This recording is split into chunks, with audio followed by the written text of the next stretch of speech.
चल भाई दोस्तों हाथ दो दोनों के हाथों में दे रखी है, उनके हाथ में पैडल नहीं किया हुआ है, मुझसे बैठा भी नहीं जा रहा है। और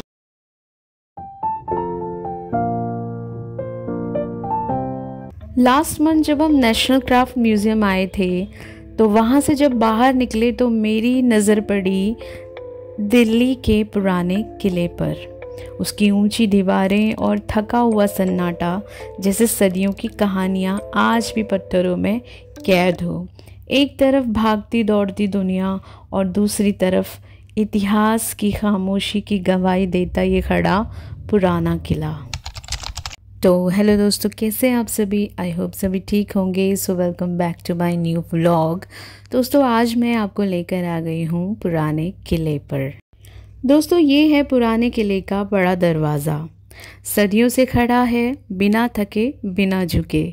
कभी इसी रास्ते से राजाओं की शान और शौकत गुजरी होगी। घोड़े, हाथी, सिपाही और उनकी जीत की गूंज। आज बस हम राहगीर गुजरते हैं, लेकिन दरवाज़ा अब भी उतनी ही शान से खड़ा है। इसे देखते हुए दिल में बस एक ही ख्याल आता है, इंसान बदल जाते हैं, वक्त बदल जाता है, पर कुछ दरवाजे हमेशा इतिहास की याद बनकर खड़े रहते हैं।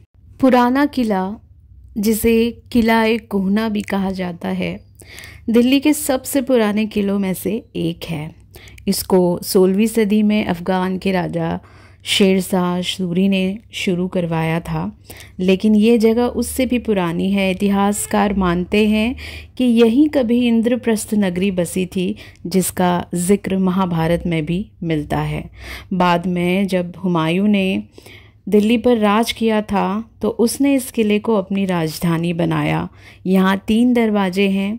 आज भी यहाँ बने किला-ए-कोहना मस्जिद और शेर मंडल उसकी कहानी सुनाते हैं, पर वहाँ हम जा नहीं पाए क्योंकि समय की कमी थी। ये वही दीवारें हैं जिन्होंने कभी राजाओं की फ़ौजों को गुज़रते देखा था, लेकिन अब बस खंडर बचे हैं। दीवारों की दरारों में अंधेरा घुला है। ऐसा लगता है मानो कोई परछाई अचानक से सामने आ जाएगी। सिर्फ इक्का दुक्का लोग इधर उधर हैं, बाकी पूरा रास्ता खाली। सच कहूँ तो ये खामोशी जितनी सुकून देती है उतनी ही डरावनी भी लगती है। लगता है जैसे वक्त थम गया हो और इन पत्थरों में छुपा अतीत आज भी हमें देख रहा है। दोस्तों फिर हम बढ़ चले झील की तरफ, जिसके लिए हम स्पेशली यहाँ पर आए हुए थे, और यहाँ पर आकर मानो सब कुछ बदल सा गया था। एक सुहाना सा मंजर नज़र आ रहा था। न शोर था न डर, बस थी तो सिर्फ एक शांति। पानी पर पड़ती हुई रोशनी और उस रोशनी पर पड़ती हुई किले की वो ऊंची ऊंची टूटी हुई दीवारों की परछाई, जो देखने में बहुत ही सुंदर प्रतीत हो रही थी। लग रहा था कहीं और ही आ गए हों हम। यहाँ फोटो खींच के डाल सकते हैं हम बोल के। जयपुर गए थे हम। अच्छा कौन तो देखी थी। और जैसे जैसे हमारे कदम आगे की तरफ बढ़ते चले जा रहे थे, वैसे वैसे झील की सुंदरता और भी निखर कर सामने आ रही थी। और मैं तो प्रकृति प्रेमी हूँ, और प्रकृति की ऐसी सुंदरता देखकर मेरा तो मन वहीं पर मंत्रमुग्ध हो गया था।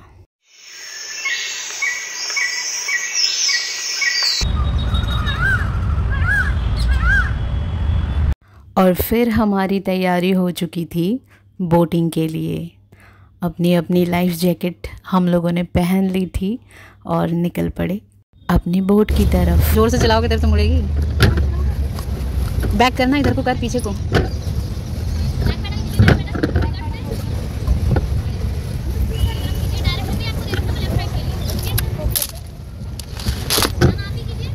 दोनों एक साथ करो। आगे मेरी वो तुम दोनों, मेरी बागडोर तुम दोनों क्या हो तुम्हें। मैं तो बिना उसके हूँ, पैडल के। चलो सीधे बोलो, किनारे किनारे ले चल, बीच में मत जा।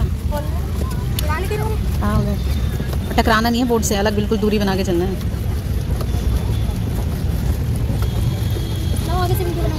तू देखो, मैं तो बना ही रही हूँ।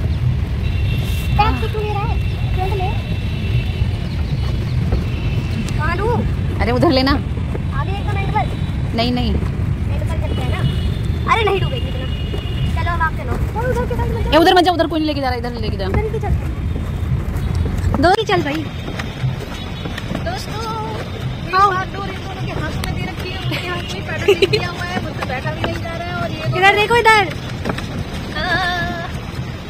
आप तो कुछ जान ही नहीं लगाई हैं? हंसी मजाक करते करते बोट झील के पानी पर हल्के हल्के तैर रही थी और मेरी नज़र सामने खड़े इस पुराने किले की दीवार पर टिक गई। झील में उसकी परछाई मानो सदियों से अपनी ही कहानी खुद को सुनाती हो, ऐसा प्रतीत हो रहा था। ये वही दीवारें हैं जिन्होंने राजाओं का वैभव देखा और अब बस खामोशी का साया ओढ़े खड़ी हैं। चिड़िया आ गई, चिड़िया।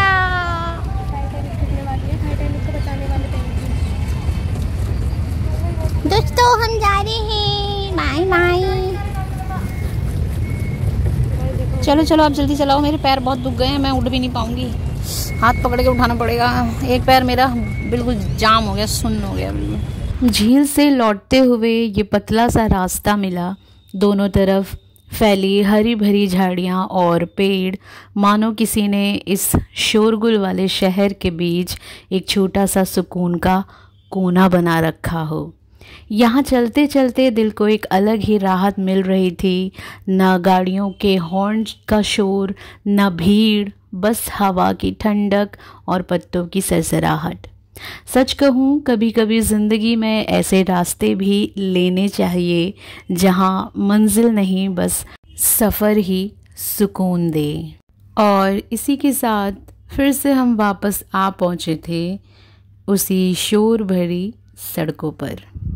दोस्तों शाम ढल रही थी, मैं ऑटो से यूं ही बाहर झांक रही थी। लोग अपनी अपनी गाड़ियों में इतनी जल्दी में थे और लग रहा था सड़कें भी जैसे भाग रही हों। और तभी मेरी नज़र ऊपर आसमान की तरफ गई। आसमान पर फैला हुआ सुनहरा सनसेट इतना खूबसूरत कि कैमरा भी उसकी असली तस्वीर कैद नहीं कर पाया। उस पल मैंने बस आंखों से देखा और दिल में सहेज लिया। शायद कुछ नज़ारे कैमरे के लिए नहीं, सिर्फ हमारी यादों के लिए बने हैं। और इसी सोच के साथ मेरा आज का सफ़र यहीं ख़त्म होता है।